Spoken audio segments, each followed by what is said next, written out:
네, 강혜경 증인께 질문 드리겠습니다. 실장님도 잘 들어주십시오. 네. 공표용 여론조사 관련해서 질문 드리겠는데요. 짧게 답변해 주시면 좋습니다. 네네네. 미래한국연구소는 언론사를 하나 끼고 PNR에 의뢰하는 방식으로 공표용 여론조사를 진행해왔죠. 네, 맞습니다. 네, 공표용과 비공표용은 의미가 많이 다른데 비공표는 의뢰한 사람만 보는 거니까 유출만 안 되면은 여론에 영향을 미칠 가능성은 없고 네. 공표용은 조사 결과가 언론에 보도되기 때문에 결과가 좋으면 대세론이 만들어져서 소위 밴드웨건 효과도 생길 수가 있는 거죠. 네, 맞습니다. 네, 실제로 공표용 조사의 힘을 가장 잘 아는 분이 윤석열 대통령이신데요. 슬라이드 보여주시면 시간 관계상 제가 설명을 생략하겠지만 윤석열 총장을 대선 후보로 만들어준 아주 유명한 세계일보 여론조사가 있습니다. 대통령께서도 이 조사가 없었으면 내가 없었을 것이다 이렇게 말씀하신 적이 있고요. 네, 미래한국연구소가 의뢰한 PNR 여론조사도 대선 때 꽤 유명했더라고요. 조선일보도 언급한 적이 있고요. 맞나요? 네, 네, 맞습니다. 네. 슬라이드 보여주시면요. 그 대선 당시 조선일보 기사인데요. 기사 제목이 윤석열 1위 여론조사 돌연 중단. 여기서 조선일보가 윤석열 1위 여론조사라고 언급한 게 바로 미래한국연구소 PNR 조사인 거 맞죠? 네. 네. 기사를 읽어보겠습니다. 다른 조사에 비해 윤석열 후보의 지지율이 늘 높게 나오던 조사였다. 윤 후보가 다른 조사에서 1위를 뺏기거나 2위와의 격차가 줄어들 때도 이 조사에서는 윤 후보의 지지율이 오히려 전주보다 3, 4%씩 올라갔다. 이런 내용이 조선일보에 있어서 PNR 조사가 도대체 윤석열 1위 여론조사가 어떻게 됐을까 이렇게 의문을 가지게 됐습니다. 슬라이드 보여주시면 그 증인이 일한 미래한국연구소가 2019년부터 3년 동안 여심이로부터 총 8번의 고발과 경고 조치를 받았더라고요. 네. 맞나요? 네. 그 사유는 다종다양한데 주로 이제 여론조사 왜곡했다는 거고 사유 중에 이런 게 있더라고요. 다음 슬라이드. 편향된 질문지를 사용하고 그 조사 결과를 공표했다. 이제 이런 경우도 있었던 거죠. 네, 그렇습니다. 이거는 근데 공표용이라기보다는 비공포 용어로 해서 네. 공표 결과적으로 공표가 됐는데 네, 네, 편향된 맞습니다. 질문지를 사용해서 이제 문제가 된 거죠. 네네. 공표용 조사는 표본 자체를 마음대로 왜곡하기는 어려운데 여론조사 질문지의 질문 항목이나 내용을 잘 만들면 특정 후보한테 유리한 결과를 만들 여지도 있는 거 아닙니까?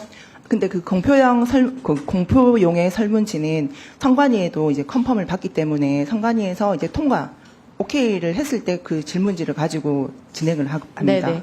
명태균 씨가 지난 대선 기간 동안 총 58회 PNR의 공표 여론조사를 의뢰를 했는데 네. 언론사를 끼고 하긴 했지만 그 비용은 언론사가 아니라 미래한국연구소에서 부담한 건가요? 네, 맞습니다. 네. 그러면은 자기 돈 들여가면서 여론조사하고 그 결과를 언론 기사로도 낸 거네요. 네. 네. 여론조사가 이루어진 모든 기간에 명태균 씨는 윤석열 후보를 돕고 있었죠? 네, 그렇습니다. 네. 슬라이드 보여드리면요. 여러 녹취록 중에 보니까 보시는 것처럼 PNR에 의뢰하는 공표조사의 질문 항목을 명태균 씨가 증인한테 하나하나 다 순서대로 불러주는 녹취가 있더라고요. 네. 네, 공표용 조사의 질문지 내용은 항상 명태균 씨가 설계를 하고 지시를 한 건가요? 네, 그렇습니다. 네. 그러면 원하는 결과 방향이 있다고 했을 때 명태균 씨가 거기에 유리하도록 질문지를 구성하는 방법이나 이런 노하우가 또 있는 분이었나요? 그렇게 이제 지시를 해서 제가 이제 설문지 초안을 잡아서 PNR 대표한테 이제 제가 전달을 하면 PNR 대표는 이제 선관위에 최종 확인을 했을 때 이제 뭐 이러한 문항은 안 된다 했을 네. 경우에 이제 빼고 특별히 킬당하지 않으면 이제 그대로 통과가 그대로 되는 경우가 진행합니다. 많네요. 네네. 58건의 질문지를 살펴보니까 이상한 점이 많았는데요. 슬라이드. 2021년 9월, 10월 무렵에 가장 핫한 대선 이슈가 두 가지였습니다. 윤 후보 쪽에는 고발 사주 의혹이 막 등장해서 뜨거웠고요. 이재명 후보 쪽에는 대장동 의혹이 있었습니다.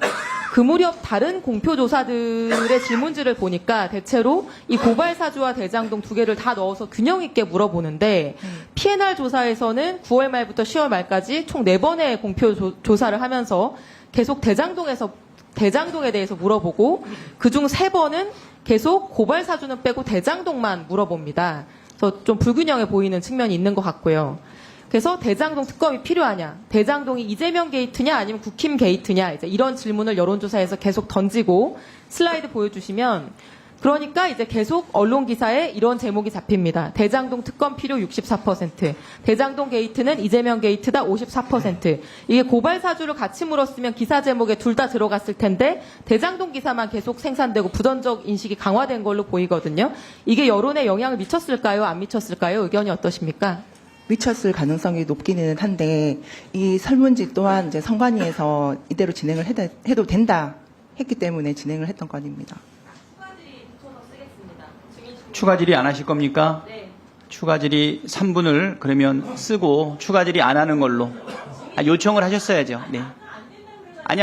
1분을 더 달라고 하는 게 안 된다 그랬죠? 예.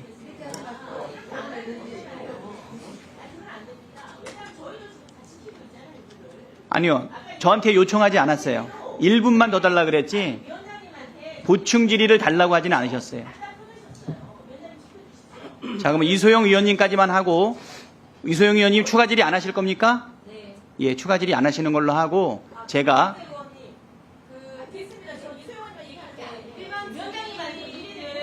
네. 자, 왜냐면 예, 제가 존중하고요. 뭐 때문에 그러냐면 지금 일반 증인에 대해서 좀 집중적으로 질의를 하는 게 필요하지 않겠나 싶으니까 지금 요청하시는 분들이 있으면 추가 질의를 땡겨서 예, 증인들한테 질의할 수 있게끔 하면 좋겠다 이렇게 생각합니다. 네, 제가 요구하면 거의 대부분 들어줬습니다. 네. 아니요. 보충 질의를 달라고 하거나 추가 질의를 달라고 하지 않았잖아요. 아니요, 요청하지 않으셨어요. 네, 요청하면 제가 예, 넉넉하게 해드립니다. 이소영 의원님 추가 질의하지 않는 조건으로 하고 이 이후에도 그렇게 요구하시면 김정재 의원님도 그렇게 진행하겠습니다. 네. 이소영 의원님 추가 질의 안 하는 조건으로 해서 추가 질의 시간을 넣어주시기 바랍니다. 네, PNR 조사가 윤석열 후보에게 필요한 여론 분위기를 조성해주기도 한 것 같습니다. 슬라이드. 2021년 12월 26일에 김건희 여사가 허위 이력 문제로 대국민 사과를 하고 활동 중단을 하는데요. 한 달 정도 후인 1월 23일에 강신업 변호사가 페이스북에 여사 사진을 올리면서 공개 행보 임박 이런 기사들이 납니다. 그런데 슬라이드. 강 변호사가 재등판 연기를 피우고 딱 6일 후인 1월 29일 PNR은 여론조사 기관 중에서 처음으로 김건희 여사의 공개 행보가 필요한지를 묻습니다. 근데 선택지 구성이 좀 특이한데 필요하냐 아니냐 이렇게 물어본 게 아니라 필요할 때 나서는 정도의 행보는 필요하다. 이제 이런 애매한 질문을 넣고요. 당연히 이게 제일 높게 나왔겠죠. 적극적인 공개 행보가 필요하다는 의견은 25%밖에 안 됐는데 이 2번 항목과 묶어서 이런 기사가 나옵니다. 김건희 등판 필요, 재등판해야 58%. 마치 국민 58%가 김건희 여사의 재등판을 간절히 원하고 있는 것처럼. 그래서 여사는 활동을 재개합니다. 질문 선택지를 절묘하게 구성해서 만든 수치라고 보이는데 어떻게 생각하십니까?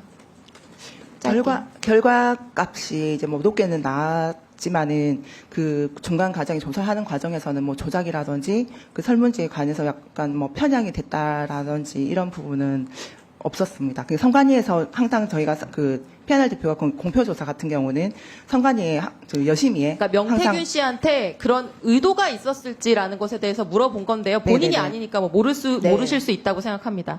이뿐만이 아닙니다. 다음 슬라이드. 7월, 8월 무렵에 홍준표 후보의 지지율이 막 치고 올라가서 윤석열 후보를 위협합니다. 한 달 전에는 후보 적합도 조사에서 윤 후보, 홍 후보 격차가 17%였는데 그게 44.2%까지 좁혀진 시기였습니다. 청년층에서 갑자기 홍준표 후보가 뜨면서요. 근데 PNR은 그 기간에 6번의 공표 조사를 하면서 6번 모두 양자 대결 문항에서 홍준표 후보를 뺍니다. 그래서 그 조사 결과가 보도될 때는 당연히 기사 제목이 윤석열, 이재명 구도로만 잡히고 홍준표 후보는 투명 인간처럼 됐던 거죠.